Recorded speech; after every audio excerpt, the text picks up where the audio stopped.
Bonjour, bonjour. Alors, vous êtes bien à la conférence midi sur le droit à la santé devant les tribunaux québécois. Est-ce que tout le monde m'entend à distance? Excusez-moi. Pas de problème.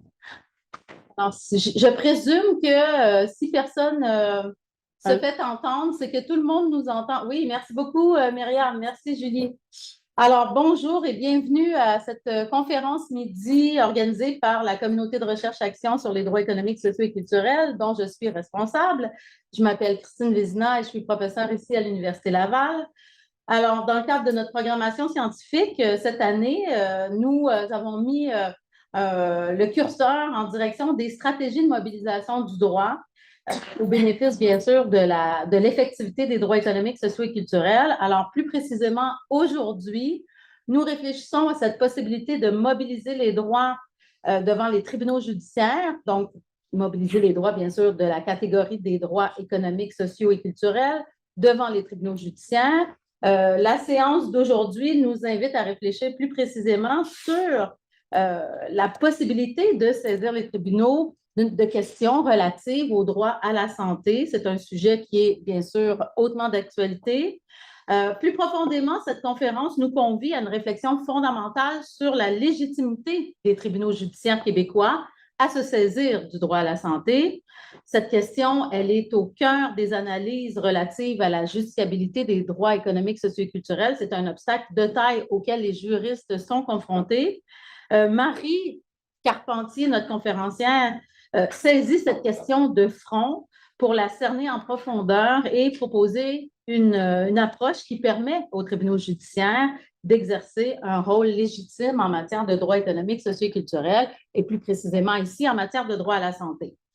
Alors, sa brillante réflexion sera suivie d'un commentaire de l'honorable juge Simon Ruel, qui, à titre de juge de la Cour d'appel du Québec, est particulièrement bien placé pour analyser la question de la légitimité des tribunaux judiciaires à se pencher sur le droit à la santé.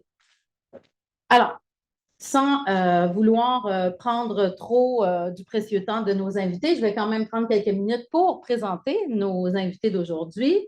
Alors, Marie Carpentier, elle est docteure en droit. Elle a réalisé sa thèse sous la direction de Lucie Lamarche au département des sciences juridiques de l'UQAM. Elle est chargée de cours pour différentes facultés de droit québécoises. Elle a été conseillère juridique à la direction de la recherche de la Commission des droits de la personne et des droits de la jeunesse pendant plus d'une douzaine d'années. Elle est l'auteure de plusieurs mémoires adoptés par la Commission, dont certains ont été présentés à l'Assemblée nationale. Elle œuvre actuellement à titre d'avocate au sein de la Direction des affaires juridiques, Conseil expertise, de la Commission des normes de l'équité de la santé et de la sécurité du travail, et elle est chercheure associée au sein de notre communauté de recherche Comrade. L'honorable Simon Ruel a été juge à la Cour supérieure du Québec de 2014 à 2017. Il est juge à la Cour d'appel du Québec depuis juin 2017. Il a œuvré à ce titre dans tous les domaines du droit, notamment le droit criminel, familial, constitutionnel, autochtone, administratif, ainsi que civil et commercial. Monsieur le juge Ruel a participé en tant que procureur à plusieurs enquêtes publiques et réglementaires fédérales et provinciales. En plus de sa pratique, Monsieur le juge Ruel a enseigné le droit public et administratif à l'École du barreau du Québec et le droit de la preuve en matière civile et commerciale à l'Université d'Ottawa. Il est auteur et co-auteur de plusieurs publications, articles et commentaires juridiques en droit public et administratif et en matière d'enquête. Alors, Marie, je te cède dès maintenant la parole et nous pourrons par la suite entendre les commentaires et les questions du juge Ruel.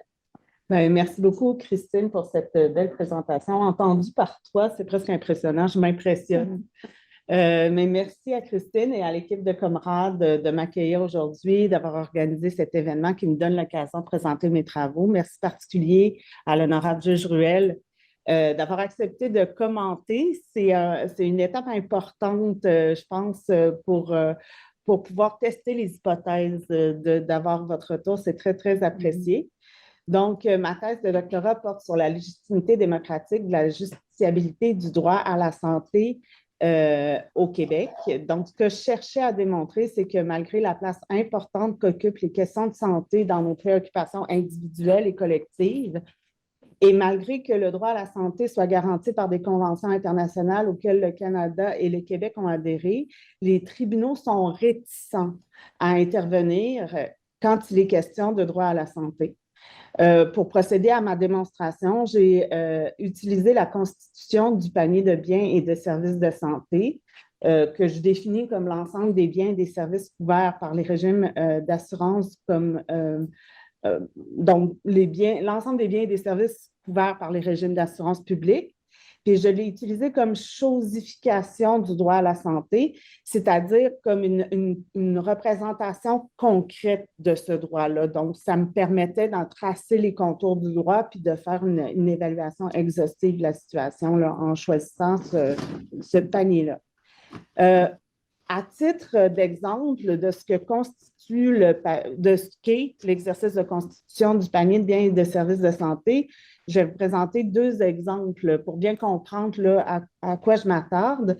Par exemple, en 2015 et 2021, puis j'ai fait ma vérification, j'ai fait mes vérifications en fin de semaine, et donc ça a changé en 2021, mais c'est quand même l'exercice était quand même, en fait, la position était quand même troublante à mon point de vue.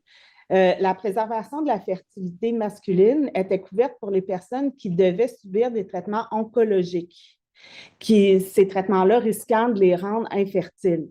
Par contre, le même exercice de préservation de la fertilité n'était pas accessible pour les personnes qui subissaient des traitements contre la sclérose en plaques, par exemple, qui ont des effets similaires aux traitements oncologiques. Puis, ce n'était pas disponible non plus pour les personnes qui voulaient subir des traitements de transition de genre et donc qui n'avaient pas accès à une couverture publique de la préservation de la fertilité. Donc, on ne sait pas trop pourquoi on avait choisi de couvrir pour les personnes en traitement oncologique, mais pas pour les autres personnes, par exemple, pour lesquelles la fertilité était potentiellement menacée. Un autre exemple probant, là, mais ça, c'est sûr que j'ai choisi des exemples qui m'apparaissent un peu spectaculaires, en tout cas qui, pour moi, laissent des immenses points d'interrogation. C'est toute la question de la pompe à insuline. Donc, la pompe à insuline, c'est une pompe qui permet d'administrer automatiquement de l'insuline aux personnes diabétiques en évaluant régulièrement l'état de leur niveau d'insuline. Puis ces pompes-là, donc, c'est un outil qui est extrêmement utile, mais encore une fois, pour une raison qui est relativement obscure, elles sont couvertes, ces traitements-là sont couverts ou l'accès à la pompe est couvert seulement pour les personnes qui ont été diagnostiquées avec un diabète de type 1 avant 18 ans. Donc, si la personne est diagnostiquée avant 18 ans et elle a accès à la pompe à insuline, elle peut continuer à en bénéficier. Là, on va continuer à en bénéficier après 18 ans. Mais si la personne qui souffre de diabète de type 1 est diagnostiquée après 18 ans, pas d'accès à la pompe à insuline couvert par le régime public, ni pour les personnes qui sont atteintes de diabète de type 2. Et pourtant, cette décision-là du gouvernement du Québec, ça va à l'encontre d'une recommandation de l'INES, qui est l'Institut national d'excellence en santé et des services sociaux. Donc, on n'a pas moyen d'accéder aux raisons de cette décision-là, puis on n'a pas moyen non plus, puis c'est ce que je vais essayer de démontrer, de le contrôler. Donc, le résultat de mon examen de la constitution du panier de biens et de services de santé que j'ai fait dans la première partie de la thèse, c'est que cet exercice-là est opaque, qu'il n'y a aucun critère identifiable ou processus indépendant et objectif qui y préside et aucun recours ne permet de le contester efficacement.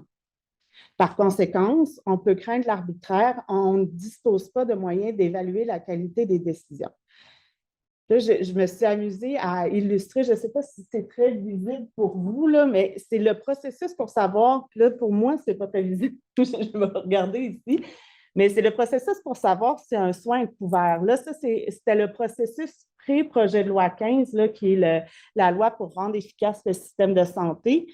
Mais je pense que c'est demeuré plus ou moins la même chose, mais bon, il faudra voir, là, parce qu'il y a quand même eu des modifications au projet de loi, puis il a été aussi adopté sous le bâillon, donc il y aura des choses à vérifier. Mais grosso modo, là, pour savoir si un soin de santé est couvert, on se demande dans un premier temps, est-ce qu'il est médicalement requis? Sinon, est-ce qu'il est spécifiquement couvert par une autre méthode?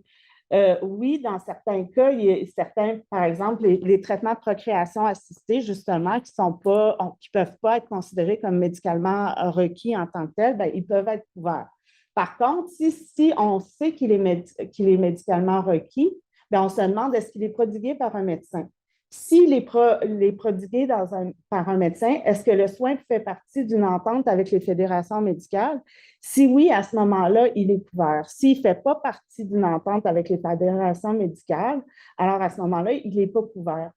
On peut aussi se poser des questions sur le fait que le médecin soit affilié avec la Régie de l'assurance maladie. S'il est affilié avec la Régie de l'assurance maladie, à ce moment-là, le service, puis là, ça ne fait pas partie de mon graphique, je me rends compte qu'il manque une branche à mon graphique. Si le médecin est affilié avec la Régie de l'assurance maladie, à ce moment-là, il va être couvert. S'il n'est pas affilié avec la Régie de l'assurance maladie, même si le soin est requis, à ce moment-là, il ne sera pas couvert. S'il n'est pas prodigué par un médecin, on a encore d'autres questions à se poser. Donc, un autre professionnel de la santé, là, par exemple une infirmière spécialisée, etc. Donc, on va se demander, est-ce qu'il est offert dans un centre hospitalier? Oui, dans ce cas-là, si oui, il va être couvert, sauf certains services qui ne sont couverts qu'en centre hospitalier, que s'ils sont offerts par un médecin, par exemple la psychanalyse. Si il est offert dans un CHSLD ou un CLSC ou un centre de réadaptation, on va se demander est-ce qu'il est offert dans le cadre de la mission de l'établissement. Donc, est-ce que l'établissement sort de sa mission ou pas? S'il est dans sa mission, à ce moment-là, il va être couvert. Si l'établissement sort de sa mission, alors il ne sera pas couvert. Est-ce qu'il est offert dans un milieu ambulatoire? Si oui, s'agit-il de soins infirmiers couverts par une entente de partenariat avec les CIUS et les CIUS? Dans ce cas-là, il est couvert. Et est-il prodigué à domicile? Si oui, il n'y a pas, pour l'instant, à domicile, il n'y a pas d'encadrement spécifique. Mais dans le fond, je veux juste vous montrer que c'est extrêmement complexe et c'est très difficile de se démêler dans cet exercice-là. Est-ce qu'il y a une question en ligne? Juste pour le bon déroulement de la conférence, merci d'éteindre vos micros à distance. Merci. Donc, on a dit le processus de constitution du panier de biens et de services de santé, il est opaque, il est arbitraire. En fait, on peut craindre l'arbitraire dans sa constitution. Et il y a, je dirais, un déficit d'intervention de la part des tribunaux. Puis une partie importante du problème, ça repose sur l'interprétation que les tribunaux se font de leur propre rôle en application des principes de partage des pouvoirs. C'est important de savoir que les tribunaux ont l'autorité, ont une certaine autorité pour déterminer eux-mêmes leur rôle et puis l'étendue de leur rôle. Ils ont un pouvoir à cet égard-là. Mais la question de la séparation des pouvoirs veut que chacun des pouvoirs législatifs, exécutifs et judiciaires évite d'empiéter sur l'exercice des autres pouvoirs. C'est une question sérieuse. Ce n'est pas une question que je prends à la légère. Je pense que c'est très important. Les considérations institutionnelles, cette considération institutionnelle-là de partage, de séparation des pouvoirs, c'est-à-dire, d'après Montesquieu, devrait nous préserver de la tyrannie. Alors là, on voit Montesquieu, mais on voit aussi que il n'a pas dit ça hier non plus. Ça fait longtemps que ça fait partie de notre régime de réflexion. Donc, pour qu'on ne puisse abuser du pouvoir, il faut que par la disposition des choses, le pouvoir arrête le pouvoir. Cette idée-là est très importante aussi pour comprendre. Donc, d'une part, il ne faut pas empiéter, mais il faut aussi que les autres pouvoirs soient capables d'établir l'équilibre ou servent de contre-pouvoir, en fait. Par conséquent, quand les tribunaux se penchent sur les actes posés par les autres branches du pouvoir, ils doivent veiller à ne pas empiéter indûment et à préserver la légitimité démocratique de leur action. La culture judiciaire est empreinte de cette préoccupation. Cependant, il y a des principes constitutionnels. Donc, la question de la séparation de pouvoir fait obstacle à l'intervention des tribunaux. Mais par contre, il y a des principes constitutionnels qui militent pour l'intervention des tribunaux. Un de ces principes-là, c'est la légalité, qui veut que les actes de l'État doivent être conformes à la loi. L'autre principe, c'est le principe de la primauté du droit, mais duquel découle d'ailleurs la légalité, qui exige que des moyens efficaces de contester l'action de l'État soient disponibles. La seconde partie de la thèse dont je vous entretiens aujourd'hui, dans le fond, je ne passe pas tellement de temps sur la première partie qui était autour du panier de biens et services. Ça vise à réconcilier les impératifs de la séparation des pouvoirs avec ceux des principes constitutionnels là, que je mentionne maintenant. En plus de ces principes constitutionnels-là, dans ma thèse, je fais état de plusieurs considérations philosophiques et pragmatiques qui peuvent être invoquées à l'appui d'une intervention des tribunaux québécois et canadiens à l'égard du droit à la santé, mais je ne vous en parlerai pas aujourd'hui, ce n'est pas l'objet de ma présentation. Prenons pour acquis que les principes de l'égalité et de primauté du droit suffisent à justifier l'intervention.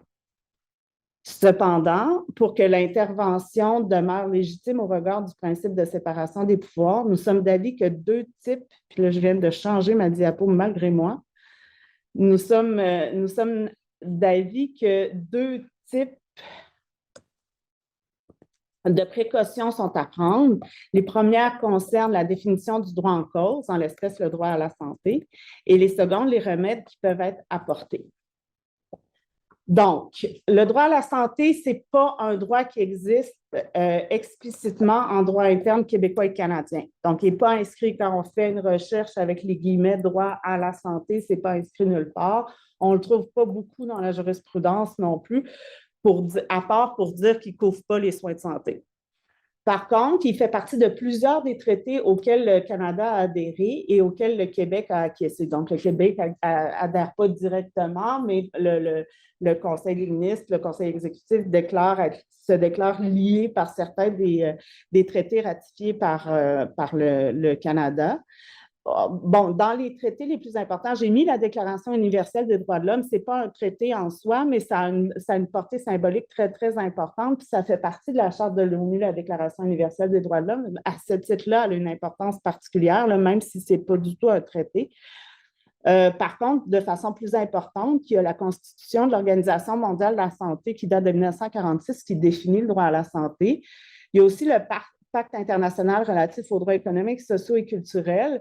Ces pactes-là, ils ont des visées et des portées universelles. Puis ensuite, il y a une série de traités qu'on appelle les traités thématiques, qui aussi font mention du droit à la santé, mais qui, eux, portent sur des populations en particulier, les femmes, les enfants, les personnes racisées, etc., etc. Puis eux aussi protègent le droit à la santé. Donc, on parle de traités auxquels le Canada a adhéré, puis auxquels le Québec a accepté l'adhésion du Canada. Cela étant, la réception du droit international en droit canadien, donc la transformation du droit international, si on veut, ce n'est pas une chose automatique en droit canadien. Donc, on est dans un état dualiste. Il y en a qui parlent d'un état hybride parce qu'il y a vraiment plusieurs catégories, là, plusieurs façons différentes de faire la réception.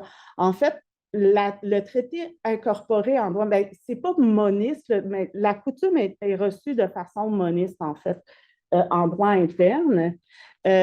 Donc, la coutume fait partie du droit positif, à moins qu'une disposition contraire du droit interne. Donc, cette partie-là est moniste. Le traité incorporé, lui, il a subi la transformation nécessaire, mais il fait partie du droit positif interne.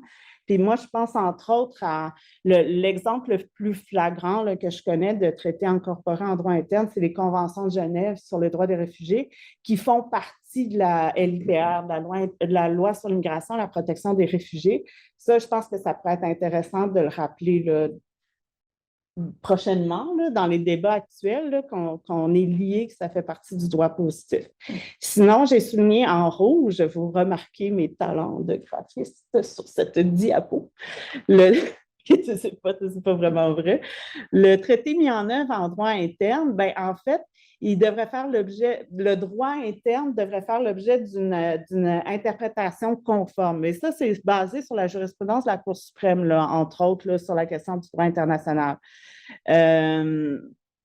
quand le traité est ratifié, mais n'est pas mis en œuvre, donc quand il a été signé, mais qu'il n'a pas il n'a pas fait l'objet de dispositions législatives en droit interne, donc le droit interne doit faire l'objet, encore une fois, d'une interprétation conforme, mais dans ce cas-là, on va insister plus sur le critère d'ambiguïté du droit interne. Donc, on va exiger qu'il y ait une ambiguïté en droit interne pour commander l'interprétation conforme, encore une fois, pour ce qui est ratifié et ce qui n'est pas mis en œuvre.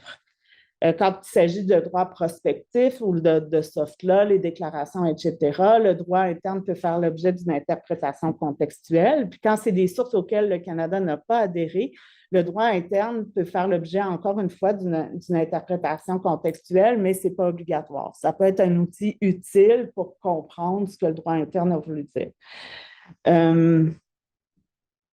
Il faut aussi tenir compte que, donc, on a vu les différentes conventions. Là, je me permets de revenir en arrière un peu. Le Canada fait rapport à l'égard. Le Canada et le Québec participent à ces rapports-là. Donc, le Canada doit, ça fait partie de ses obligations qui découlent des traités, venir annoncer comment il a rempli ses obligations. Donc, il produit des rapports à une fréquence donnée, là, qui est souvent autour de 5 ans.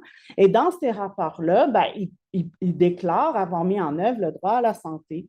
Et le Québec collabore aussi à ces rapports-là. Et donc, le Canada déclare avoir mis en œuvre, le Canada et le Québec, les deux, déclarent avoir mis en œuvre le droit à la santé, notamment par la mise en place de régimes publics, mais aussi par les mesures de santé publique là, qui sont élaborées. Là.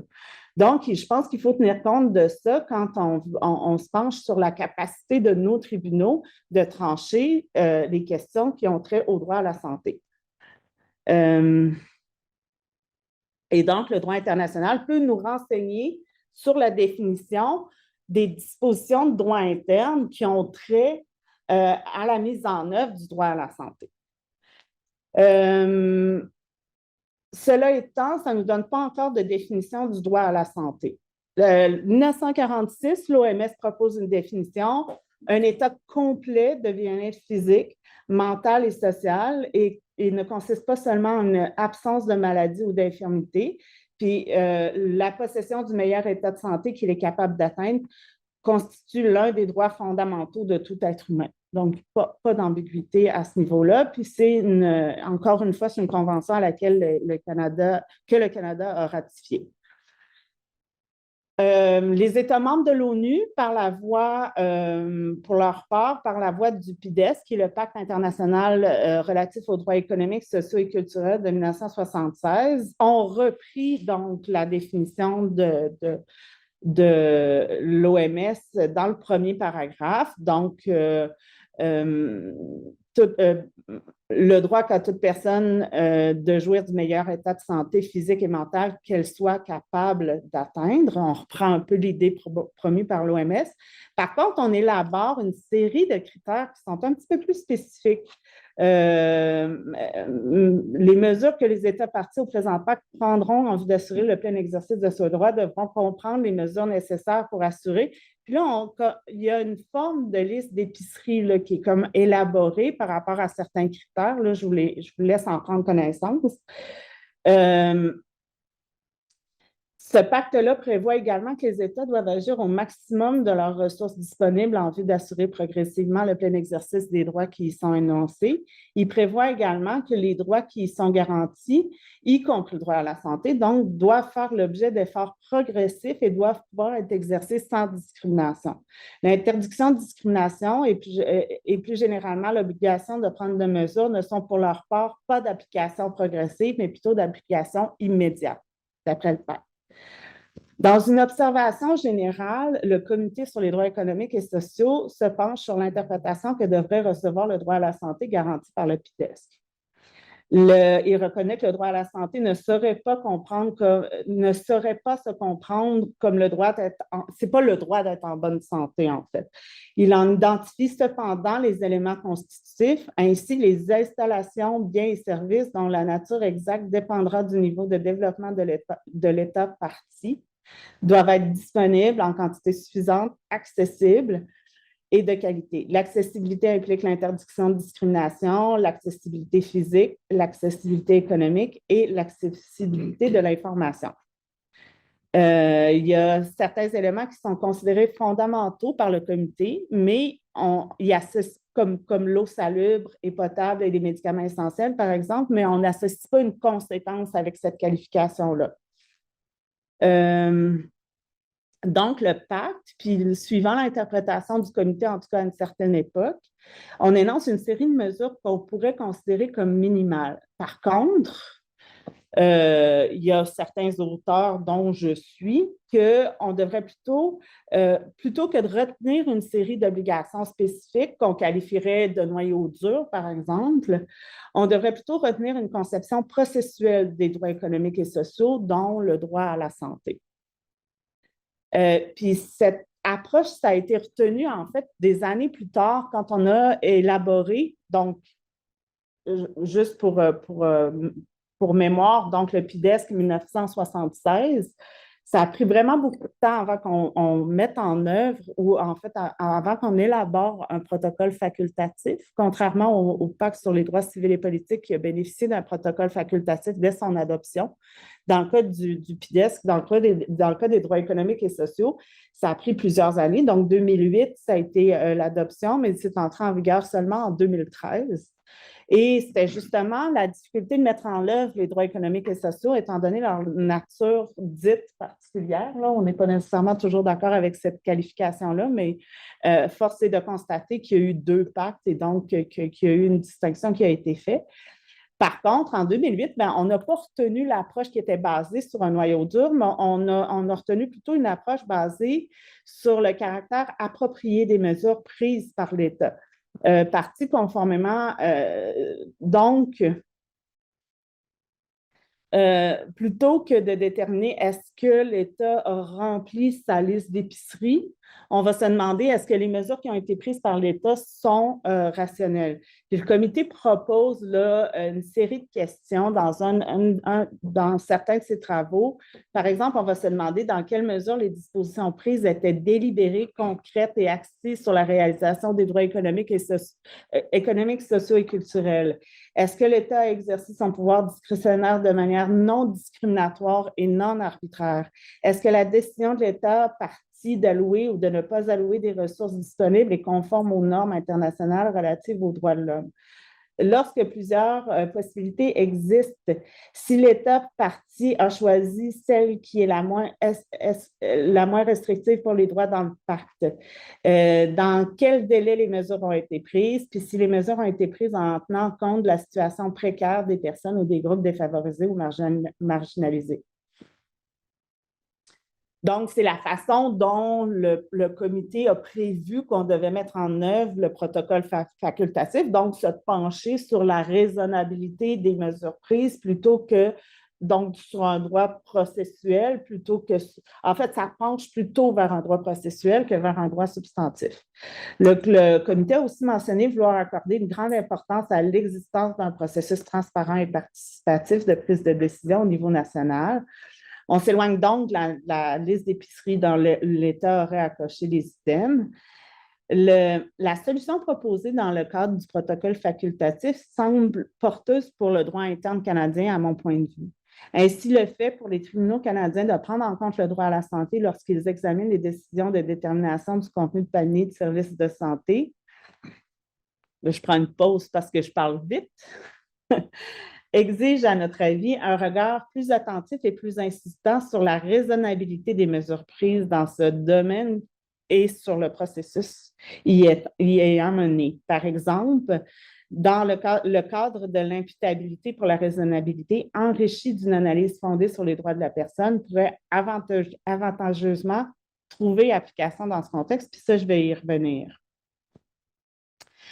La conception cette conception-là, donc processuelle du droit à la santé, c'est conforme avec c'est cohérent avec les conclusions des travaux qui ont été menés à l'égard des différents modes de constitution de paniers de biens et services de santé. Donc, il y a des spécialistes, notamment à l'OMS, qui se sont questionnés sur la façon dont les paniers de santé étaient. C'était quoi la bonne façon de constituer un panier de biens et services de santé? Puis, on arrive à. Il y a deux postulats qui ressortent. Il n'y a aucune collectivité dans le monde qui peut satisfaire à l'ensemble des besoins en santé. À tout coup, on va être obligé de prendre des décisions, de faire des choix, de préférer certaines solutions à d'autres. Par contre, par ailleurs, il n'existe pas de consensus sur c'est quoi les bons critères pour établir les priorités. Donc, il n'y a pas un consensus sur les principes de justice distributive qui devraient guider la constitution d'un panier de services, de biens et de services de santé. Donc, ça nous amène à la solution, je dirais à la conclusion qu'en fait, pour bien constituer un panier de services, la bonne façon de constituer un panier de biens et services de santé, c'est d'avoir un processus convenable pour ce faire. Donc, ce n'est pas le contenu qui détermine la qualité du panier comme tel. Et nous partageons donc l'idée que le contenu des droits économiques et sociaux en général et le droit à la santé en particulier peut difficilement faire l'objet d'un consensus immuable et univoque. Ça nous amène à réfléchir au principe d'imputabilité pour la raisonnabilité qui a été développé notamment par Daniels et Groskin, qui sont des spécialistes là, de la santé puis des services de santé. Et eux, ils ont réfléchi, en fait, ils résument le problème de la constitution du panier biens et services de santé de façon générale par les questions suivantes. Comment combler équitablement des besoins de santé rivaux sous des contraintes matérielles raisonnables? Et ils ajoutent à quel moment devrions-nous accepter l'autorité morale de ceux qui prennent les décisions de rationnement? Puis eux autres, dans le fond, ils proposent une approche qu'ils intitulent l'imputabilité pour la raisonnabilité. Puis ils impliquent 4 conditions, c'est-à-dire une publicité des décisions qui sont prises, des décisions qui soient fondées sur la pertinence, sur des critères de pertinence de ces décisions-là, des possibilités de révision et d'appel pour les personnes concernées par les décisions et une régulation de ce processus-là. Donc, ils conviennent que le droit à la santé, ce n'est pas d'un grand secours quand il s'agit de déterminer quels devraient être les gagnants et les perdants lorsqu'il s'agit de déterminer le contenu du panier de biens et de services de santé. Il propose plutôt d'intégrer des considérations relatives aux droits de la personne dans le contexte de la recherche de l'imputabilité fondée sur la raisonnabilité. Puis, il propose d'opérationnaliser l'approche de la santé fondée sur les droits autour de 4 grands principes. Donc, eux, ils proposent qu'on inclue les droits de la personne dans ce processus-là en suivant 4 grands principes. L'ancrage d'une politique donnée dans le droit international, l'attention portée au principe de droit de la personne, c'est-à-dire participation, non-discrimination, disponibilité, accessibilité et qualité des services, transparence et imputabilité. Quand les patients ou les praticiens utilisent les procédures d'appel, et ça, c'est intéressant pour comprendre l'idée du rôle des tribunaux, c'est-à-dire que quand les patients ou les praticiens utilisent les procédures d'appel et de réfusion pour contester une décision d'allocation et que la révision amène reconsidération de la décision sur son mérite, le processus décisionnel est susceptible d'être enrichi par un apport d'informations et d'arguments nouveaux. Donc, s'il y a des gens qui contestent une décision qui a été prise puis qui n'avait pas été consultée à l'origine, bien, ce processus-là d'autorisation de la consultation, ça permet l'apport d'arguments qui n'avaient pas été pris en considération éventuellement quand la décision a été prise. Ça permet en outre une plus grande imputabilité des personnes et des institutions qui prennent des décisions de rationnement. Le fait de disposer d'un recours améliore donc le processus de délibération dans son ensemble. C'est vrai que les tribunaux sont mal outillés pour trancher les questions d'allocation des ressources en santé, mais leur intervention est nécessaire quand il n'existe pas de processus équitable. S'il n'y a aucun processus qui est en place, comme c'est le cas actuellement au Québec, Donc, quand il n'y a pas un processus équitable, les tribunaux servent de gardiens, dans le fond, de ce processus-là qui est diffus, qui est complexe, qui est opaque. Et donc, ils jouent un rôle subsidiaire, on dirait, à l'établissement d'un véritable processus. Moi, je pensais à manquer de matière, ça a l'air que j'en ai trop. Ça m'amène à ma définition du droit à la santé. Donc, après avoir étudié l'ensemble des considérations en cause, j'en arrive à la conclusion que le droit à la que le droit à la santé peut se définir d'une part par le droit à la participation des parties concernées à la délibération et le droit à une imputabilité des décideurs envers la raisonnabilité des mesures qui ont été adoptées afin de favoriser la possession du meilleur état de santé susceptible d'être atteint. Et donc, j'exclus là, la création d'une liste à cocher d'éléments essentiels au droit à la santé. Ce qui m'amène à réfléchir à une méthode. En fait, on a maintenant une définition d'un droit à la santé qui est susceptible de préserver la légitimité démocratique de l'intervention des tribunaux, puisque les tribunaux ne sont pas appelés à se pencher, ne sont pas appelés par cette définition-là, en optant pour une définition processuelle du droit à la santé. Les tribunaux évitent de se substituer aux décideurs, mais et Régis, je vais vous épargner la lecture là, de la citation, mais Régis, entre autres, nous explique pourquoi les tribunaux sont un bon mécanisme, là, un peu de la même façon que Daniel Zegroskine, pour permettre à de nouveaux arguments d'être amenés dans le débat. Cela étant, on a notre définition du droit à la santé, mais il reste un risque d'empiètement sur l'exercice des autres pouvoirs. Si le remède proposé par les tribunaux, là, je suis en train de faire des manœuvres un peu étranges avec mon ordinateur. Donc, les remèdes amenés par les autres tribunaux sont trop interventionnistes, je dirais. Donc, il y a un risque d'empiètement encore. C'est pourquoi, dans le cadre de ma thèse, j'ai proposé un processus judiciaire en deux parties que j'ai appelé la méthode de la vérification démocratique.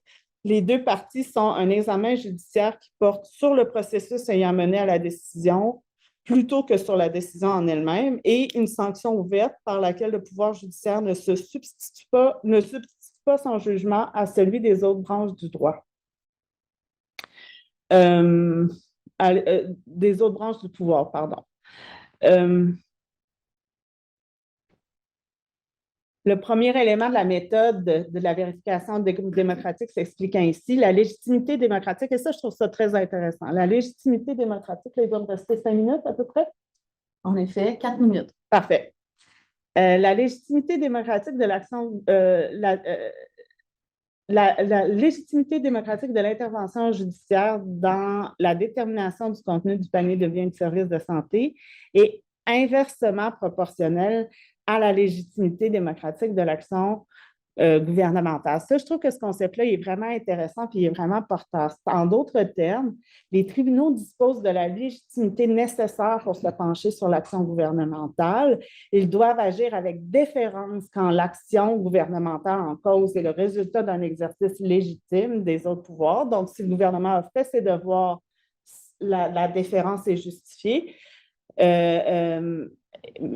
Par contre, quand ce n'est pas le cas, ben, il y a une plus grande justification pour les tribunaux d'intervenir dans ce contexte-là. Et l'objectif, ce n'est pas de déterminer si la décision prise par les pouvoirs est juste, mais de déterminer si elle est légitime, donc si elle a fait l'objet d'un exercice approprié. La sanction, le second plan de la méthode de la vérification démocratique, dans le fond, s'est inspiré du fait que le principe de séparation des pouvoirs devrait influencer la façon dont le pouvoir judiciaire définit les remèdes qu'il leur donne. Il répond également à la critique quant à la faculté des tribunaux de répondre à des questions complexes et polycentristes. Ce sont les questions d'allocation des ressources en santé, par exemple. Et les tribunaux examinent si les éléments constitutifs du droit à la santé ont fait partie du processus de détermination du contenu du panier de biens et de services de santé, Si ces considérations n'ont pas été prises en compte, ben, le tribunal peut inviter les parties à refaire leur devoir et à refaire leur exercice. Ce genre de décision-là, ce genre de sanction-là est déjà utilisé par les tribunaux. On l'a vu très bien illustré dans toutes les questions concernant le droit à l'enseignement dans la langue de la minorité. Ça a été aussi, ça a été aussi utilisé plus dernièrement, mais avec plus ou moins de succès, il faut en convenir, mais quand même de façon importante dans les décisions qui concernaient les services à l'enfance pour les populations issues des Premières Nations là, dernièrement. Donc, où les tribunaux ont retenu compétence à l'égard du litige, mais ont évité de se substituer aux décideurs pour prendre les décisions. Je propose aussi, dans le cadre de ma thèse, une méthode supplémentaire. C'est comme un extra, c'est comme un ajout d'extra.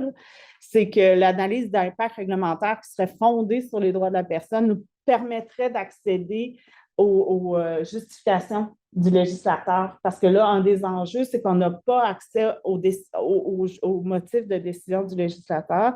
Donc, ça nous permettrait d'avoir les justifications a priori, plutôt que de devoir reconstruire les motivations du législateur a posteriori dans un recours.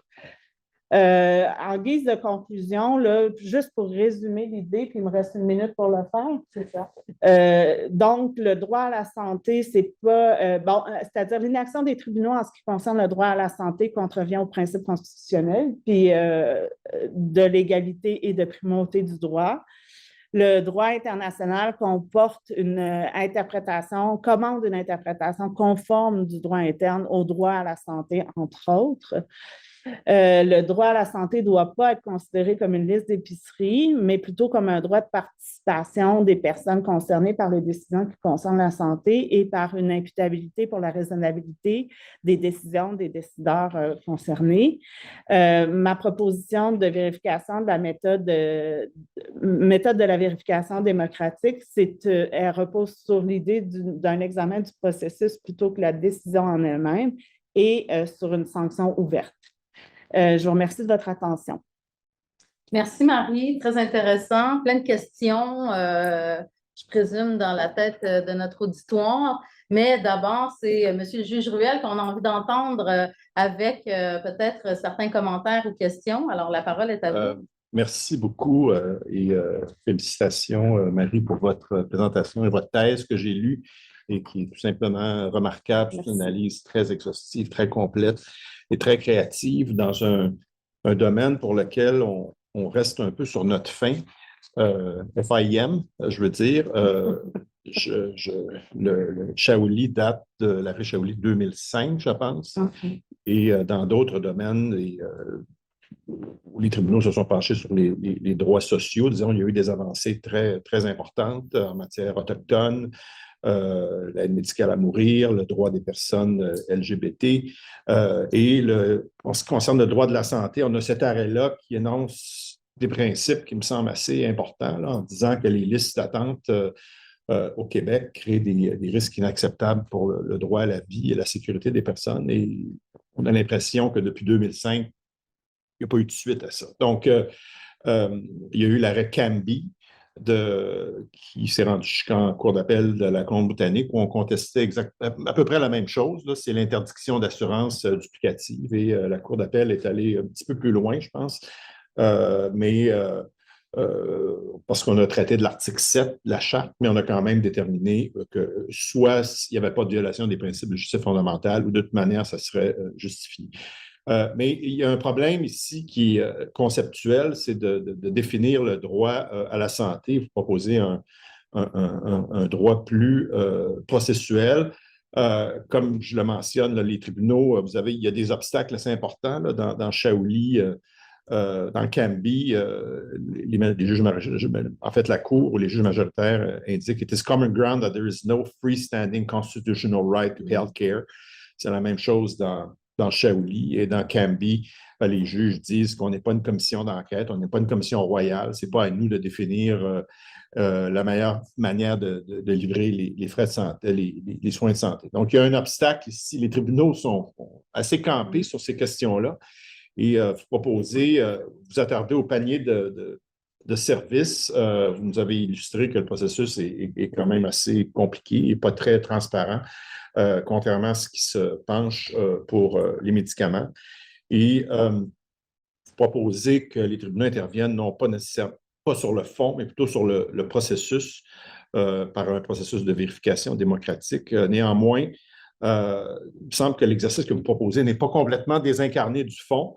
Vous indiquez dans votre thèse que bon, le droit à la santé, c'est un droit à une implication des parties concernées dans la délibération. Et je cite là, et celui à une imputabilité des décideurs pour la raisonnabilité des mesures qui ont été adoptées.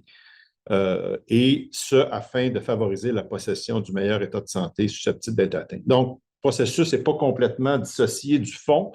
Et le commentaire que je ferai ici, là, mais je pense que vous en avez traité, c'est pour nous les juges, il y a la séparation des pouvoirs, il y a les questions constitutionnelles, mais il y a aussi des questions concrètes. Vous l'avez illustré dans votre tableau, il y a des questions économiques, financières, de pratiques médicales, professionnelles. Il y a des analyses, il y a des analyses de coûts-bénéfices qui sont faites là-dedans. Le processus n'est pas transparent, mais évidemment, c'est des questions qui appartiennent beaucoup au législatif et à l'exécutif de déterminer. Nous, quand on reçoit les dossiers, évidemment, il faut qu'il y ait un droit qui soit identifié. Donc là, il y a un enjeu. Là, la définition du droit n'est pas claire. Il n'y a pas de reconnaissance. Et après ça, mais c'est la preuve. Donc, dans un processus législatif ou d'inscription, par exemple, d'un médicament sur une liste, il va y avoir des consultations, il va y avoir des vérifications politiques. Le caucus va être consulté, les députés vont avoir leur mot à dire. Après ça, il y a des milliers de fonctionnaires à travers l'État qui vont des milliers, c'est-à-dire selon les enjeux. Il y a le ministère des Finances, il y a le Conseil du Trésor, il y a le ministère de la Justice, le ministère de la Santé.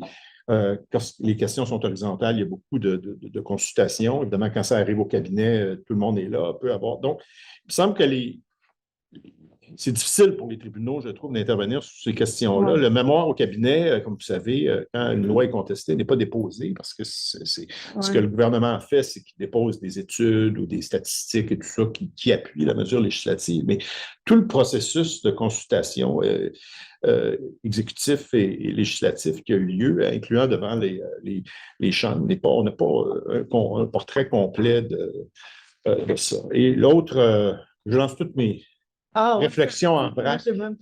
L'autre enjeu, c'est une question de design des droits constitutionnels parce que traiter dans votre thèse des droits négatifs et des droits négatifs dont la violation peut conduire en des sanctions. On peut penser aux garanties juridiques, dont l'article 7 de la Charte. Il y a aussi des droits, disons, des droits négatifs, dans certains cas, peuvent être source d'obligations positives. On l'a vu en matière de liberté d'expression. La Cour suprême nous dit que c'est des circonstances exceptionnelles et étroites. Et il y a certains droits positifs qui sont comme les droits linguistiques où la Constitution oblige l'État à mettre en œuvre des obligations. Donc, il y a quand même une question de design ici constitutionnel et ça a été traité là, sous l'aspect des droits négatifs. Là, si je puis m'exprimer. Dans Chaouli, c'est soit une violation à l'article 7 ou une violation de la Charte. Et c'est l'obligation de l'État de ne pas contrevenir aux droits. Mais c'est parce que il y a un enjeu ici. Puis il y a un débat aux États-Unis. Bon, évidemment, on peut ne pas être d'accord, mais il y a un débat aux États-Unis assez important sur l'interprétation des droits constitutionnels. Est-ce que l'interprétation devrait être plus littérale, plus originelle, c'est-à-dire est-ce qu'on se rapporte à l'intention originelle des personnes ou des législateurs qui ont adopté la Constitution. Et ce débat-là n'est pas étranger à ce qui se passe chez nous. Là, en 2020, il y a eu un arrêt de la Cour suprême sur la question de savoir si les personnes morales sont protégées contre les traitements cruels et inusités sur l'article 12. Et la Cour suprême dit, écoutez, là, lorsqu'on regarde l'historique et lorsqu'on regarde le texte de la disposition, on ne reconnaît pas ces droits-là. La Cour suprême a aussi, parvenu à des conclusions similaires en matière dans un cas où la Ville de Toronto, où on demandait, je pense, une revendication d'un droit positif à la représentation effective en matière municipale. Et la Cour suprême a dit, mais il faut regarder le texte de la Constitution et tenter de favoriser une interprétation qui s'enracine dans le texte. Et on ne doit pas aller au-delà du droit. Donc, il y a des contraintes ici importantes. S'il y avait une conférence constitutionnelle demain matin et on traitait de ce que savoir le droit de la santé et devait être reconnu constitutionnellement, il y aurait des débats assez costauds sur plusieurs questions, notamment des partages des pouvoirs, des questions de financement, etc. Ça pourrait être la même chose sur le droit de l'environnement. S'il y avait une conférence constitutionnelle demain matin à savoir si le droit à l'environnement sain fait partie des garanties constitutionnelles, probablement qu'il y aura un débat. Ces droits-là ne sont pas codifiés. Donc, il y a des obstacles. Et le dernier point qu'on en a parlé au téléphone, c'est que, je ne sais pas si vous avez des observations là-dessus, il n'y a pas vraiment de... Souvent, pour la reconnaissance des droits constitutionnels, ça prend comme une espèce de champion, de quelqu'un qui va pousser ces droits-là dans une perspective long terme et stratégique. Et j'ai été... le film sur la juge Ruth Bader Ginsburg, avant qu'elle décède, qui a été publié il y a 5-6 ans. Elle explique justement, parce qu'elle a été une précurseur du droit de reconnaissance du droit à l'égalité homme-femme, mais elle explique de façon très claire que c'est quelque chose qui s'est fait de façon stratégique là, par bloc. C'est-à-dire, et elle dit, je la cite, là, I think generally in our society, real change, enduring change happens one step at a time. Et on voit dans les différentes causes qu'elle a prises, là, notamment Frontiero contre Richardson, qui visait la reconnaissance des bénéfices familiaux qui étaient disponibles pour les membres masculins dans l'armée américaine, mais pas pour les femmes. Donc, elle commence par ça. Et après ça, elle a pris des causes pour faire des parallèles, pour faire réagir les juges. Par exemple, elle a fait des parallèles avec la discrimination raciale. Elle a plaidé l'affaire Weisenberg contre Weisenfeld, dans laquelle un homme était devenu le seul soutien familial à la suite du décès de sa conjointe. Il lui réclamait des bénéfices sociaux qui étaient disponibles aux femmes seulement, et non pas aux hommes. Donc, elle a fait des inversions, en fait, pour tenter de faire reconnaître, en fait, les droits à l'égalité homme-femme. Mais évidemment, sa ligne d'attaque, c'était beaucoup les droits des femmes. Donc, ça, je ne sais pas si... En droit de l'environnement, je pense qu'il y a des champions. Je dis des champions. Moi, je suis un juge. Là, j'anticipe pas un résultat particulier, mais pour les reconnaissances de ces types de droits-là, on voit souvent des gens qui ont poussé ces droits-là sous divers angles avec une approche stratégique pendant de nombreuses années, en disant, dans 20 ans, la reconnaissance du droit va être celle-là. Donc, il y a beaucoup de choses. Je lance tout ça en vrac. Mais très intéressant débat et l'idée devant les droits processuels, c'est une approche qui est intéressante. Ça a été utilisé en droit autochtone sur l'obligation de consultation. Donc, évidemment, lorsque les droits, la Cour a dit, parce que la reconnaissance de droits ancestraux, ça peut prendre des 10, 15, 20 ans, ou peu importe, ça c'est très, très long. La Cour a établi dans Nation Haïda un processus de consultation lorsque les droits peuvent être mis en cause, peuvent être affectés. À ce moment-là, les tribunaux peuvent sanctionner un manque d'obligation de consultation sans se pencher véritablement sur le fond. Donc, ça, c'est des méthodes qui permettent justement l'intervention judiciaire tout en préservant la séparation des pouvoirs, je pense. Donc, il y a peut-être une approche intéressante sur cet angle-là. Bien, merci beaucoup de vos commentaires, de votre lecture attentive. J'apprécie vraiment. Ça fait beaucoup de choses à commenter, effectivement. Peut-être que je commencerai par indiquer où j'en suis venue à la question de la justiciabilité du droit à la santé. C'est que j'avais commencé mes travaux en maîtrise portaient sur les engagements internationaux du Canada au titre de la propriété intellectuelle, notamment dans le domaine pharmaceutique. Puis j'essayais de voir comment ces engagements-là au titre de la propriété intellectuelle contrevenaient aux engagements au titre du droit à la santé. Parce que le régime de propriété intellectuelle au Canada, avant l'accession à l'OMC puis à l'accord sur les APIC, préservait beaucoup le prix des médicaments, notamment les médicaments brevetés. Il existait plusieurs mesures dans notre régime de propriété intellectuelle qui protégeaient donc les médicaments de l'augmentation des prix. Puis avec l'adhésion à l'OMC qui nous obligeait à signer l'accord sur les droits de propriété intellectuelle qui touche au commerce, on se ramassait à devoir renoncer à ces mesures de protection-là du public. Et donc, je me suis mis à me poser une question sur le droit à la santé, puis j'ai constaté que donc, le droit à la santé rencontrait, je dirais, un cul-de-sac devant les tribunaux. Donc, cette invocation-là faisait l'objet d'un cul-de-sac. Puis je pense que Christine, dans ses travaux sur la culture juridique, s'est intéressée beaucoup à cette question-là de façon générale. En ce qui concerne les droits économiques et sociaux. Donc, ce que j'essaie de démontrer, c'est que je comprends la réserve des tribunaux à ne pas vouloir rentrer dans ces questions-là, puis ce que j'ai essayé de montrer, c'est le chemin qui peut être pris. Puis si on en revient aux décisions Shaoli puis Camby, puis la décision Shaoli, comme vous savez, elle a fait l'objet d'une certaine quantité de critiques de la part des commentateurs. Puis un des enjeux dans Shaoli, ça a été de la part du tribunal de dire, de la Cour suprême, en fait, de dire, la Cour suprême s'est questionnée sur la raisonnabilité de la mesure, mais bon, d'une part, là, il y a plein d'idées qui me viennent. Mais d'une part, la Cour suprême a réussi à transformer la question d'une atteinte, de la mise en œuvre d'un droit positif, le transformer, parce que là, dans ce cas-là, c'était Shaoli et Zéliotis, son patient, invoquaient que non pas qu'ils voulaient que le gouvernement mette en place une mesure pour mettre en œuvre leur droit à la santé, mais que les mesures gouvernementales portaient atteinte. Et donc, ils ont réussi je dirais, à formuler leur requête de façon à la transformer en un droit négatif, le droit de ne pas être atteint par les mesures gouvernementales. Et ce faisant, ils amenaient le tribunal à se prononcer sur justement la raisonnabilité des mesures gouvernementales. Puis dans ce cas-ci, le tribunal est allé avec une drôle d'interprétation puis une drôle de compréhension des mesures qui étaient mises en place par le gouvernement du Québec, qui étaient des mesures qui, pour plusieurs spécialistes, sont considérées comme des mesures visant à protéger le régime public. Et donc, dans ce cas-ci, la Cour suprême est allée se prononcer pour dire oui, c'est des mesures de protection, mais qui ne sont pas raisonnables. On ne voit pas de cause à effet entre les mesures prises et l'effet recherché. Donc, il y a eu une évaluation de la raisonnabilité des mesures. La Cour s'est permise une évaluation de la raisonnabilité des mesures, mais d'après certains experts, de façon relativement malhabile, dans une forme d'incompréhension des effets réels de l'interdiction.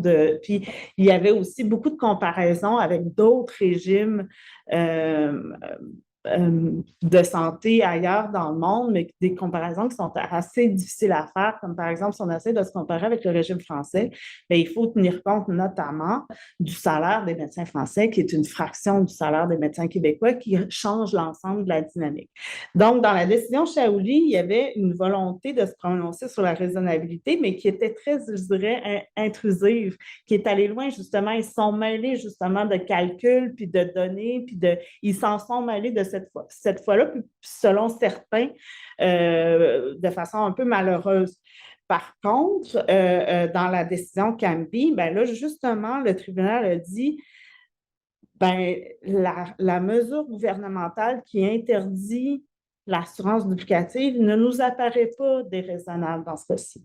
Donc, puis moi, j'ai commencé mes travaux avant que la décision Camby soit rendue, mais j'ai été comme assez contente de cette décision-là parce que justement, on a voulu, le tribunal dit, j'évalue la raisonnabilité de la décision du gouvernement d'interdire les assurances duplicatives et je n'ai pas d'éléments pour penser que cette décision-là d'interdire les assurances duplicatives est déraisonnable. Donc, dans ce sens-là, la Cour d'appel, puis en fait, je pense que la Cour suprême a refusé d'entendre l'appel de la Cour d'appel de Colombie-Britannique, mais on était déjà dans un questionnement on était déjà dans la voie de la discussion sur la raisonnabilité des mesures prises par les gouvernements.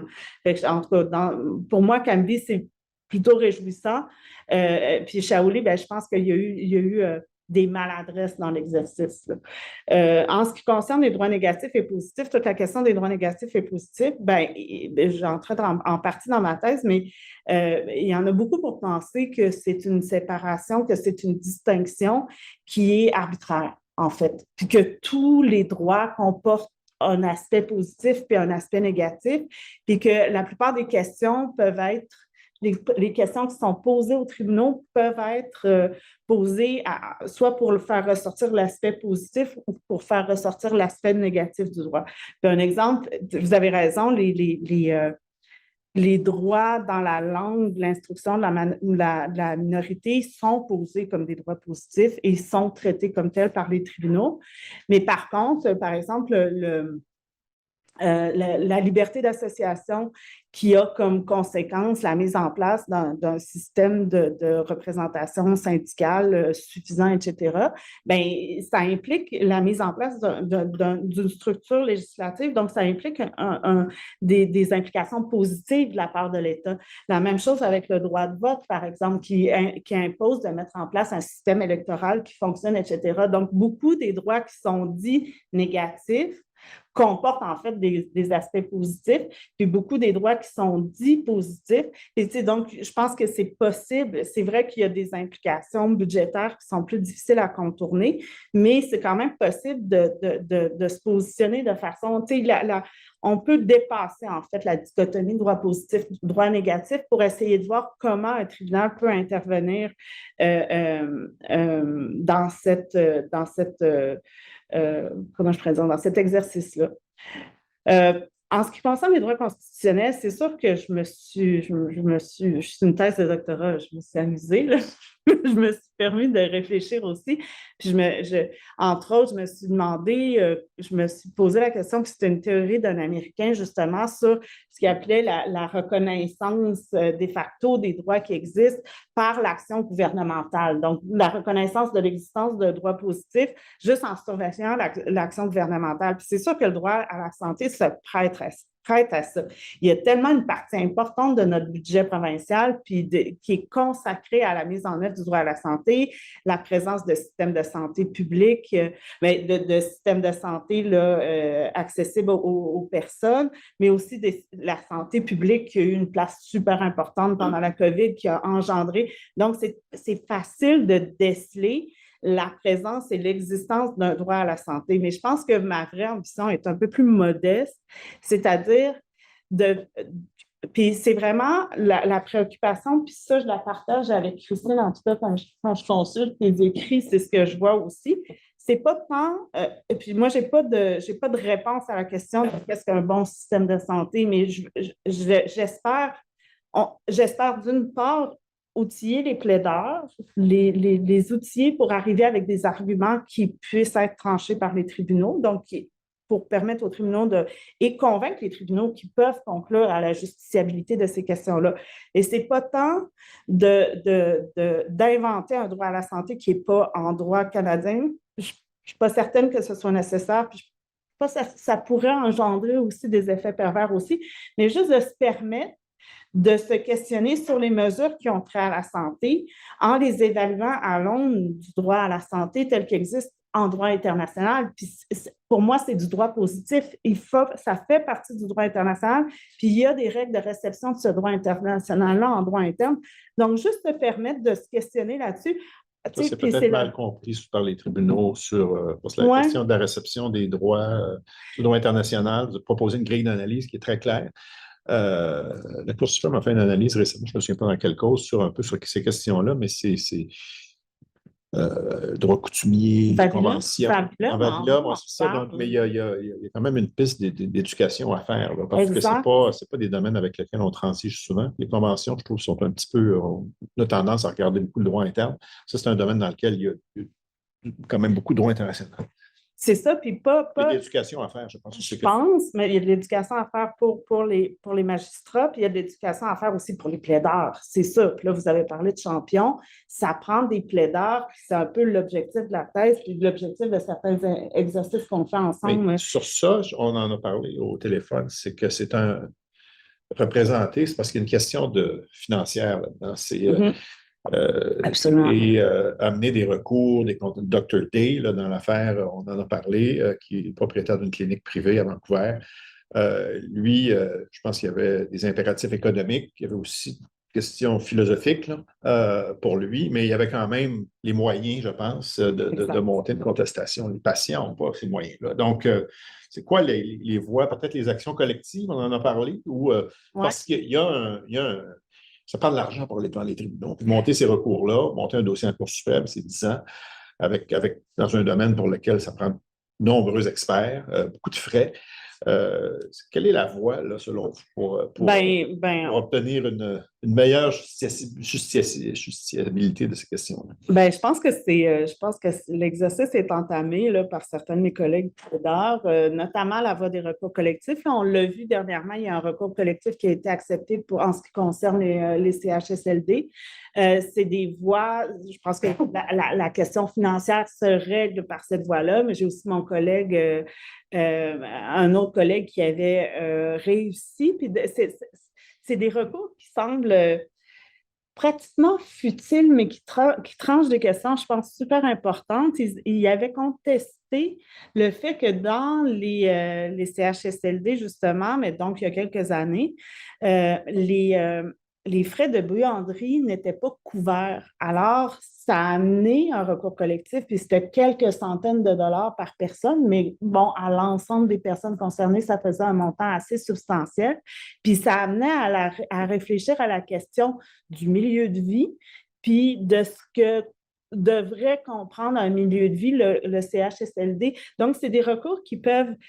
Je pense que c'est la voie, là, le recours collectif. Je pense que c'est la voie justement pour obtenir les montants en cause parce qu'effectivement, les intérêts financiers ne sont pas du côté des patients.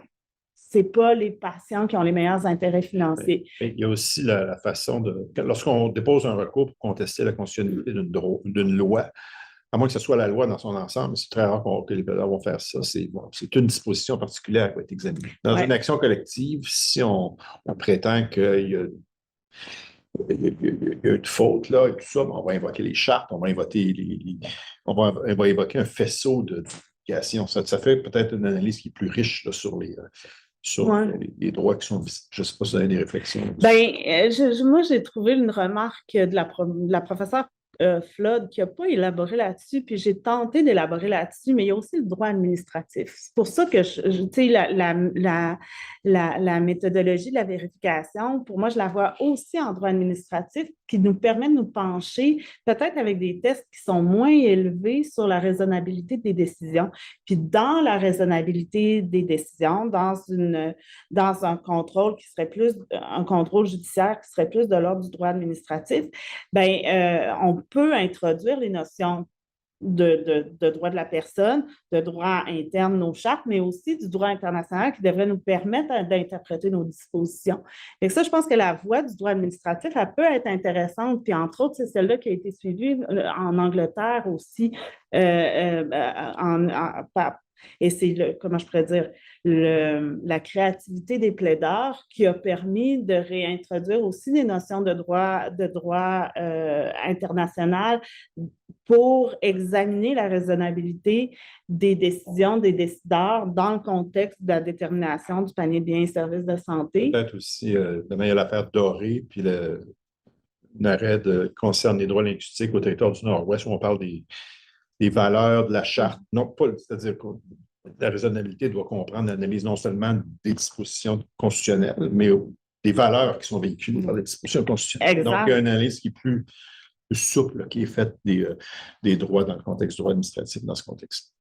Je vais m'immiscer dans la conversation parce que, bien sûr, le temps file et puis certainement que certaines personnes dans l'auditoire aimeraient poser des questions, intervenir, formuler un commentaire.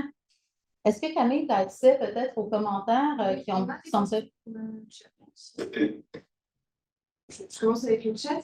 Je vais commencer par les questions, je pense, qui sont les plus rapides à répondre. C'est Edouard Rapide qui demande s'il est possible de consulter ta thèse, si elle est déjà publiée et si on peut aussi trouver ton mémoire.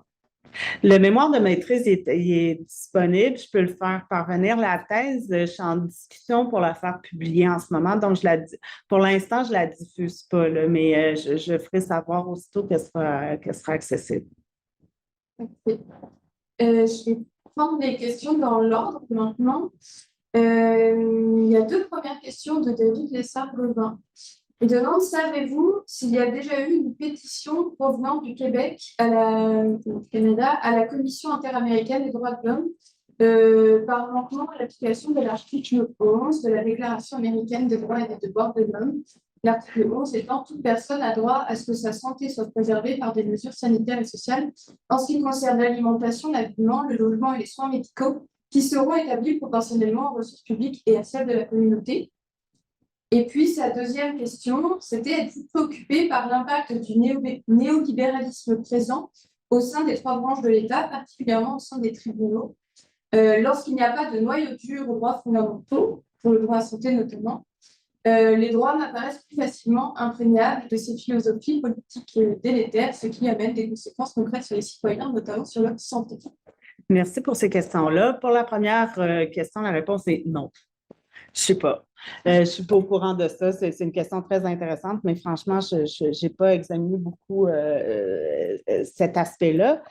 Par contre, pour la deuxième question, et là, c'est très intéressant parce que il y a des spécialistes du droit de la santé, en fait. Donc, des spécialistes qui se penchent sur et qui sont très attachés à la préservation du régime public d'assurance maladie, puis d'un régime public de prestation des soins de santé, qui craignent, justement, depuis la décision Shaouli, l'aspect individuel des droits de la personne, dont le droit à la santé. Donc, c'est un peu l'effet pervers qui est attendu là, des droits fondamentaux, c'est-à-dire que le danger, puis on peut l'observer un peu au Brésil, le danger que, dans le fond, le système de santé soit assailli d'une série de requêtes individuelles, puis que les tribunaux donnent raison, oui, on va te donner tel médicament, oui, on va te donner tel traitement, puis que finalement, on inonde le système de santé de ces demandes-là, puis qu'on empêche comme des décisions de rationalisation du droit à la santé.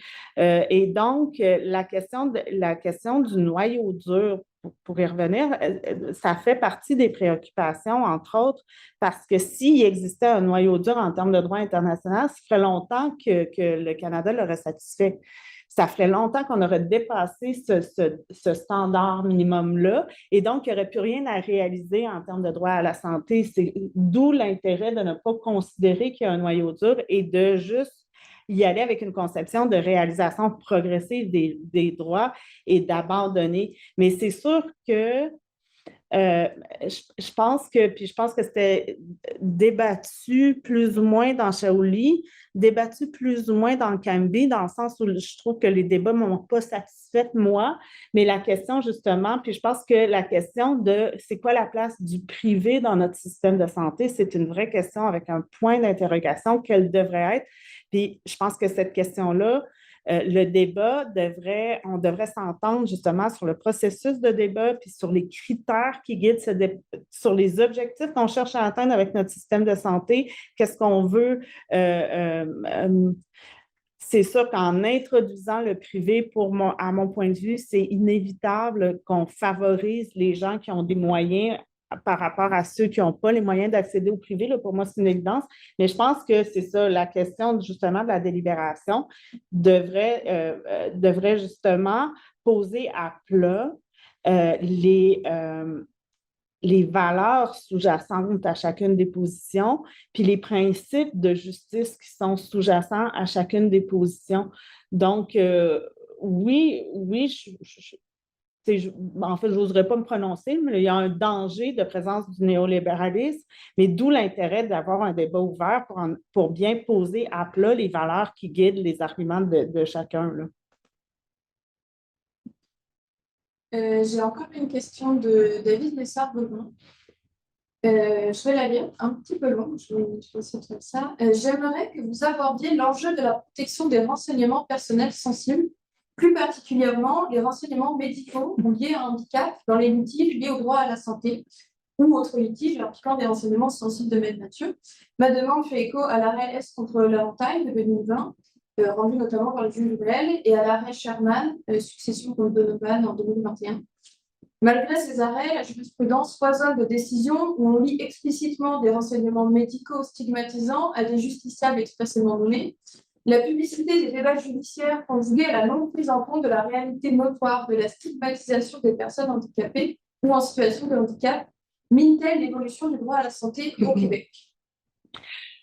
Je ne sais pas si on veut inclure cette question-là dans le droit à la santé, mais c'est sûr que c'est des questions qui sont absolument préoccupantes. Moi, je n'en ai pas traité dans ma thèse, du tout dans le cadre de ma thèse, mais par contre, j'en ai traité à titre de conseillère juridique à la Commission des droits de la personne. Puis je pense qu'il y a beaucoup d'enjeux qui sont liés avec les renseignements de santé. Puis la Commission des droits de la personne et des droits de la jeunesse a produit quelques mémoires qui en font état, notamment des modifications législatives qui s'en viennent pour créer un dossier de santé électronique qui serait accessible à l'ensemble. Donc, il y a des enjeux de droit à l'égalité vraiment très importants. Là. Ça ne fait aucun doute pour moi, mais il y a des enjeux aussi donc, de protection de la vie privée, qui est un droit garanti par la Charte québécoise. Puis il y a aussi, à mon avis, des enjeux de protection du respect du secret professionnel. Parce que je pense que ce nouveau dossier de santé-là va permettre à tous les professionnels d'avoir accès à l'ensemble des informations de santé, mais ce n'est pas dit que je veux dire exactement la même chose à mon gynécologue et à mon oncologue. Donc, je pense qu'il y a le secret donc professionnel ou les garanties ou les faits recherchés par le secret professionnel, ce qui est amené la personne qui consulte le professionnel à se confier au professionnel pour que le professionnel dispose de toutes les informations nécessaires pour rendre les actes nécessaires. Cet enjeu-là est menacé par ces questions-là. Mais ce n'est pas une question que j'ai abordée directement dans ma thèse. Je n'ai pas voulu définir le droit à la santé. Je n'ai pas voulu lui donner, j'ai pas pensé que j'ai pensé que l'exercice de donner un contenu au droit à la santé devait être un exercice collectif. Donc, je ne l'ai pas fait moi dans ma thèse. Merci.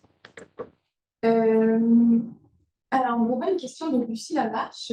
Chère Marie, merci d'abord.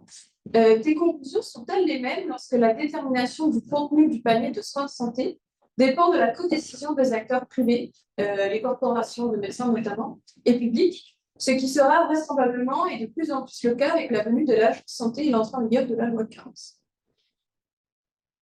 Oui, merci Lucie pour la question. Je ne suis pas certaine de la comprendre.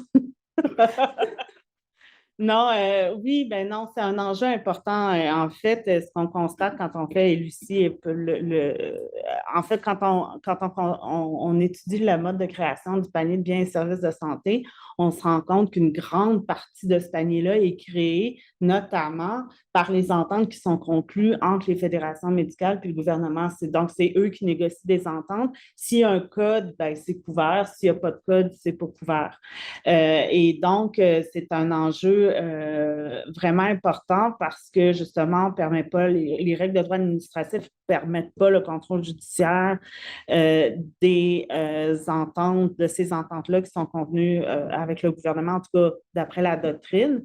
Et donc, le fait que la détermination du contenu du panier de biens et services de santé qui fait l'objet donc d'une transaction entre ces fédérations-là puis le gouvernement, bien, ça échappe en fait aux personnes intéressées par le contenu. Ça renforce, comment je pourrais dire, l'exclusion des personnes concernées. Ça ne permet pas une participation des personnes concernées là, dans ces négociations-là. Donc, ça renforce l'effet d'exclusion, là, je pense, et la non-participation des personnes concernées par les décisions qui sont prises.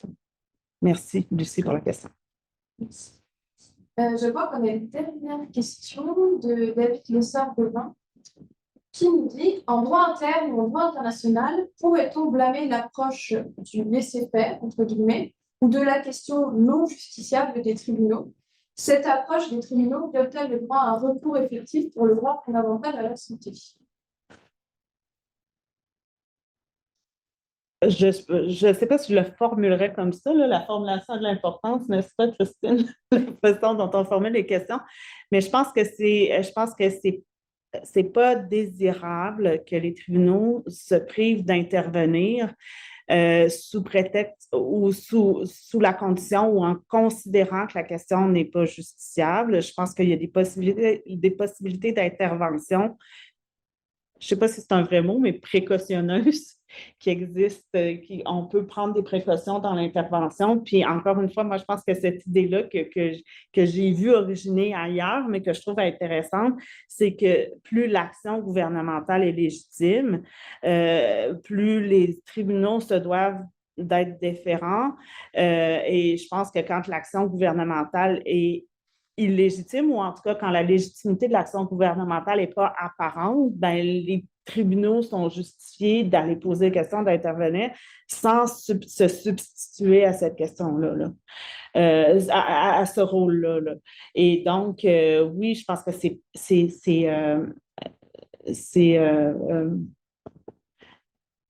dommage que les tribunaux n'interviennent pas à l'égard de ces questions-là. Puis oui, effectivement, je pense que ça prive potentiellement les gens de l'exercice de leurs droits.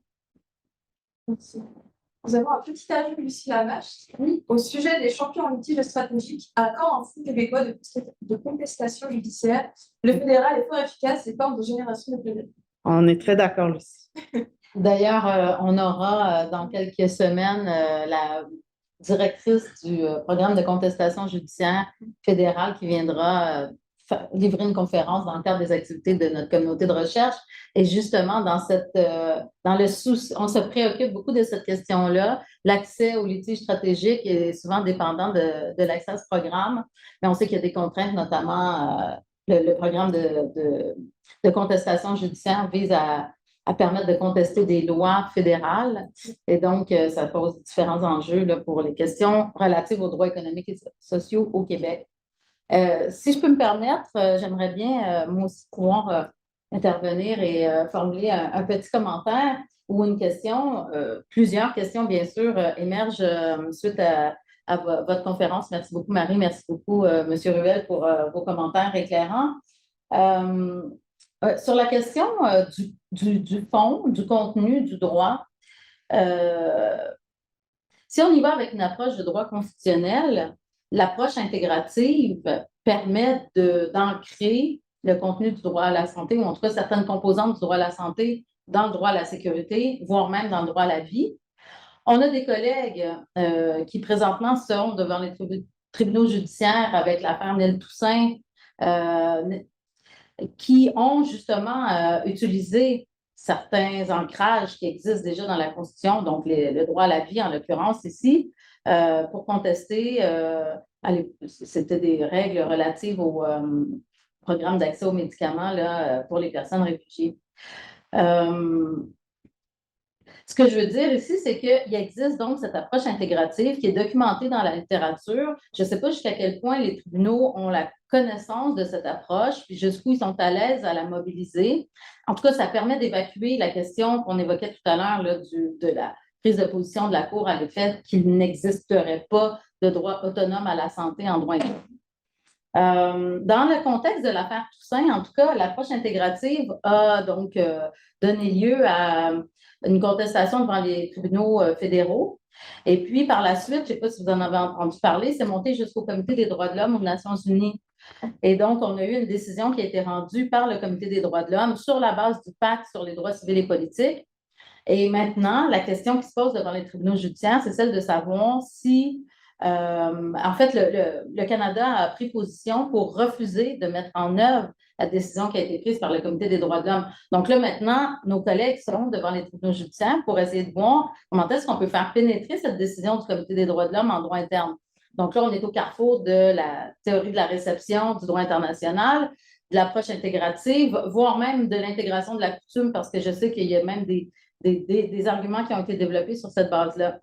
Donc, bref, je comprends les obstacles que vous avez mentionnés. Je comprends que dans ton approche, Marie, tu ne préconises peut-être pas une approche qui repose d'abord et avant tout sur la définition du contenu d'un droit, mais il me semble que sur la base de cette approche intégrative, on a des ouvertures possibles dans le droit. Donc, j'aimerais vous entendre sur cet aspect. Est-ce que... Moi en premier.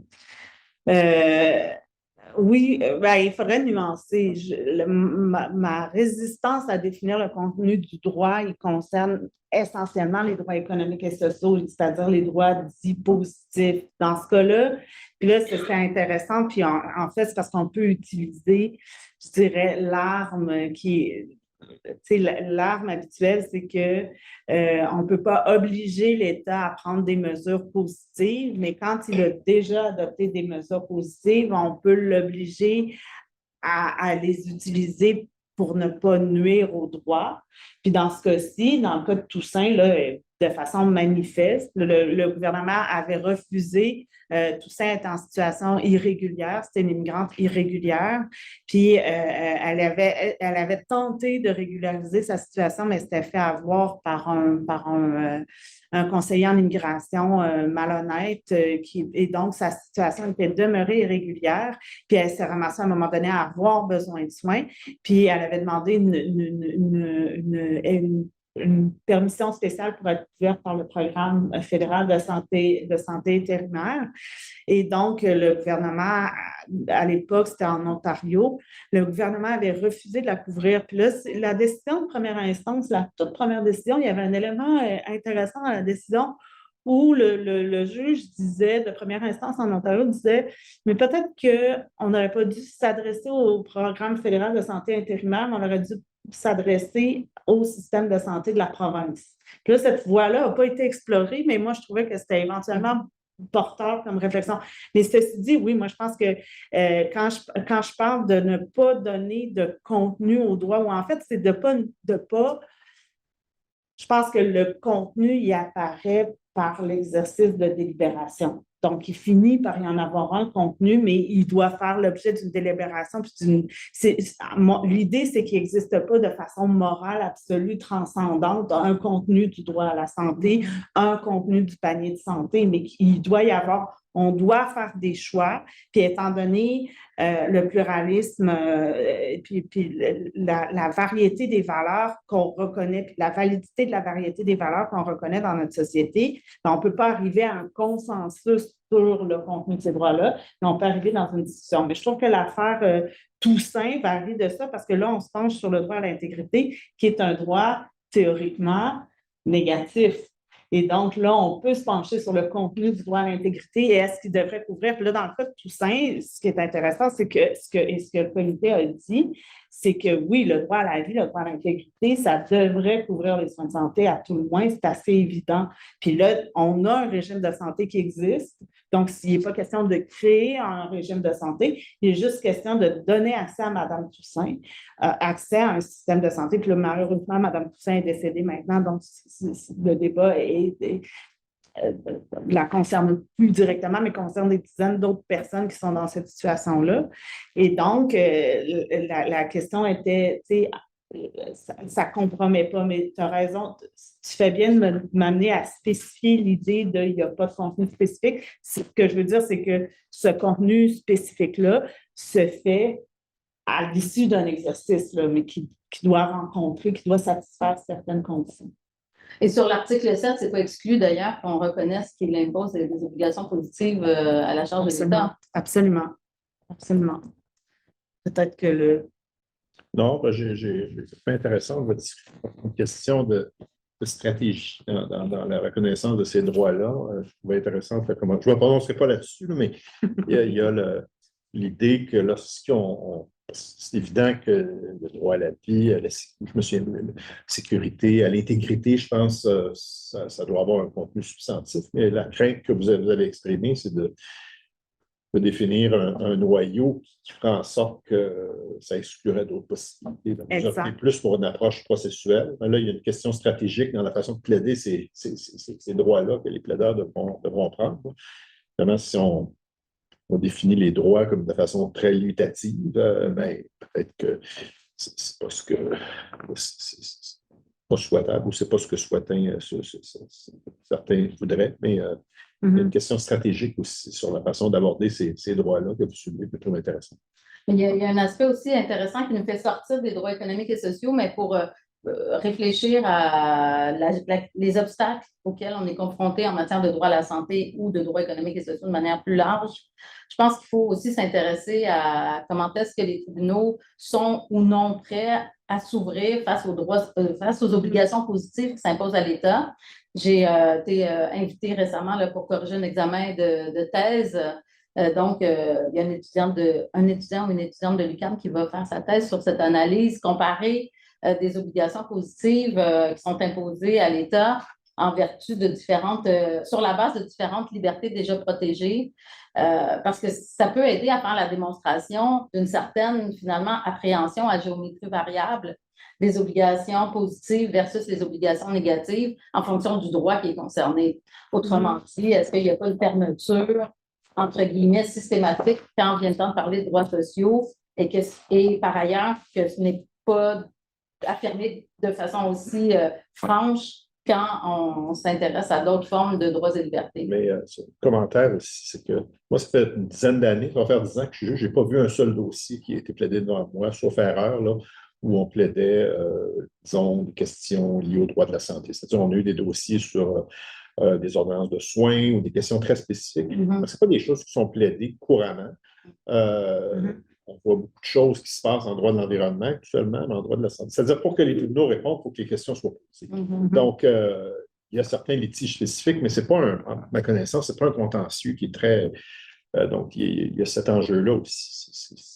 Pour que les tribunaux fournissent des réponses, il faut que les dossiers soient judiciarisés. Ça ne semble pas être le cas pour un ensemble de facteurs c'est pour ça que je parlais des actions collectives. Peut-être que là, il y a un filon pour les praticiens dans ce domaine-là parce que c'est posé plusieurs questions. Actuellement, on a parlé des CHSLD et tout ça, mais ce n'est pas des dossiers pour lesquels il y a une grande judiciarisation, à ma connaissance.